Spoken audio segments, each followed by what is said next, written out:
नमस्कार, स्वागत है आपका न्यूज प्लस पे। मैं हूं आरशी। देश के कई क्षेत्रों में गंगा तटवर्ती इलाकों में बाढ़ आने से प्रदेश के कई जिले प्रभावित हुए हैं। मुख्यमंत्री योगी आदित्यनाथ लगातार इन इलाकों का दौरा कर रहे हैं और बाढ़ पीड़ितों को हर संभव मदद करने का भी प्रयास कर रहे हैं और जायजा ले रहे हैं।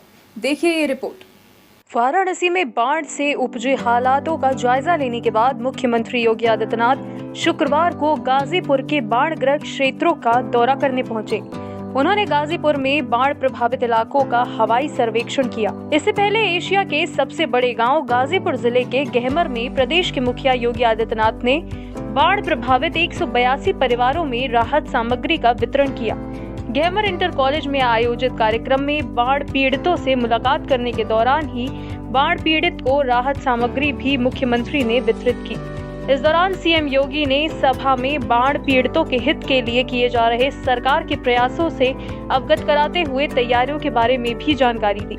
बाढ़ पीड़ितों को भरोसा दिलाया कि सरकार के सभी प्रयास बाढ़ पीड़ितों के लिए किए जा रहे हैं। बाढ़ से लगभग 24 जनपद प्रदेश के अंदर प्रभावित हुए हैं, जिनमें 600 से अधिक गाँव पर इसका असर पड़ा है। मैंने इन जनपदों की व्यापक वहाँ पर निरीक्षण भी किया है और बाढ़ प्रभावित क्षेत्रों की समीक्षा भी की है। मैं भी हमीरपुर, जालौन, इटावा और औरैया होकर के आया। कल मैं वाराणसी में था। वाराणसी से कल मैंने चंदौली, मिर्ज़ापुर, भदोई इन जनपदों के भी बाढ़ राहत कार्यों की समीक्षा की। आज मैं स्वयं यहाँ पर गाजीपुर जनपद में आया हूँ। गंगा जी के तटवर्ती क्षेत्रों में बाढ़ के कारण लगभग 32 राजस्व गांव प्रभावित हुए हैं।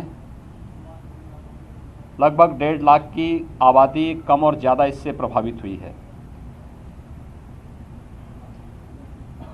मैंने अभी बाढ़ पीड़ितों को दी जाने वाली राहत सामग्री का भी निरीक्षण किया और साथ ही साथ जनप्रतिनिधियों के मार्गदर्शन में, उनके नेतृत्व में जिला प्रशासन के द्वारा राहत कार्यों को किए जाने की समीक्षा भी की है। युद्ध स्तर पर कार्य चल रहे हैं। हर प्रभावित गांव में नाव या फिर एसडीआरएफ, एनडीआरएफ या पीएसी की फ्लड यूनिट को लगाने की कार्रवाई पूरी की जा चुकी है। युद्ध स्तर पर राहत कार्य चल रहे हैं। कुछ परिवारों को जहां पर जिनके घरों में पानी घुस चुका है, उन्हें सुरक्षित राहत शिविरों में लाकर के उनके लिए उस प्रकार की राहत सामग्री के साथ साथ फूड पैकेट के वितरण की कार्रवाई भी संपन्न हो रही है। जिला प्रशासन को स्पष्ट निर्देश दिए गए हैं। Special desk news plus. स्वास्थ्य मंत्रालय ने आजादी का अमृत महोत्सव मनाने के लिए कुछ और संस्थाओं के साथ मिलकर पैडल फॉर हेल्थ जागरूकता अभियान शुरू किया है। केंद्रीय मंत्रियों ने भी पैडल फॉर हेल्थ कार्यक्रम में हिस्सा लिया और केंद्रीय खेल मंत्री ने तो एक मंत्र भी दिया है, फिटनेस का डोज आधा घंटा रोज। देखिए ये खास रिपोर्ट। आज दिल्ली में स्वास्थ्य मंत्रालय ने आजादी का अमृत महोत्सव मनाने के लिए कुछ और संस्थाओं के साथ मिलकर पैडल फॉर हेल्थ जागरूकता अभियान शुरू किया। केंद्रीय खेल मंत्री अनुराग ठाकुर, स्वास्थ्य मंत्री और कानून मंत्री ने पैडल फॉर हेल्थ कार्यक्रम में साइकिल चलाई।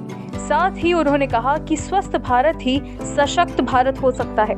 फिटनेस का डोज आधा घंटा रोज। कानून मंत्री किरण रिजिजू ने कहा कि साइकिलिंग इज वेरी इंपॉर्टेंट। वहीं केंद्रीय स्वास्थ्य मंत्री मनसुख मंडाविया ने कहा कि पैडल फॉर हेल्थ से आपका स्वास्थ्य बनता है और नागरिक का स्वास्थ्य अच्छा बनता है तो देश का स्वास्थ्य अच्छा बनता है। हम आजादी के 75 साल मनाने जा रहे हैं। इस अवसर पर 75 शहरों में साइकिलिंग की शुरुआत हुई है। अच्छा क्या हो सकता है कि हम 75वें वर्षगांठ पर देश के लोगों को जागरूक करें और कहें pedal for health, because health is wealth. आप किसी आम जनमानस से बात भी करेंगे जिसके लिए जीवन में पहले बहुत अलग अलग प्रायोरिटीज थी, आज उसके लिए भी अपनी सेहत ही प्रायोरिटी है। और इससे अच्छा क्या हो सकता है कि फिटनेस का डोज आधा घंटा रोज।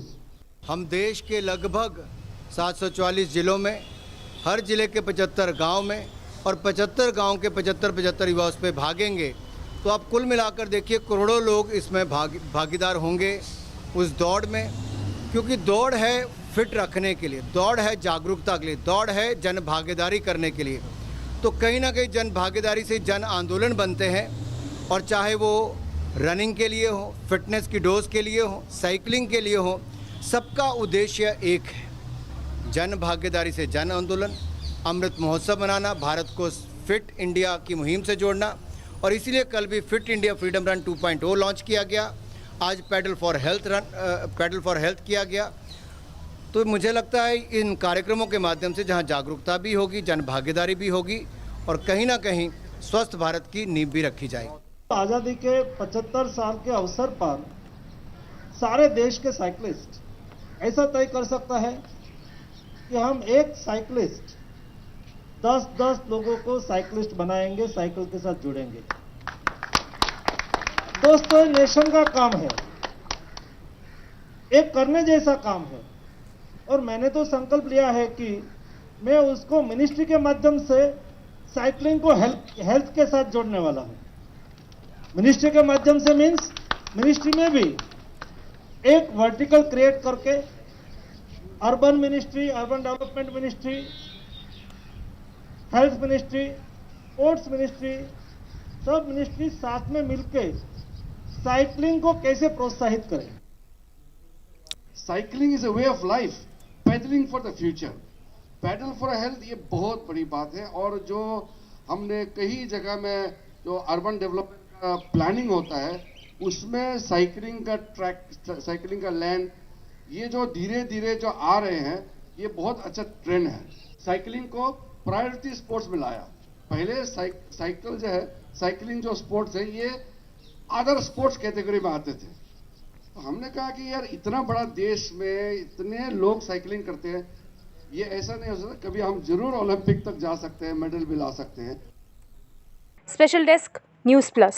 अभी के लिए बस इतना ही, पर लगातार बने रहिए न्यूज़ प्लस के साथ और सब्सक्राइब कीजिए न्यूज़ प्लस 24/7। नमस्कार। ताजा तरीन खबरों को जानने के लिए देखते रहिए न्यूज़ प्लस 24/7 चैनल को सब्सक्राइब करें।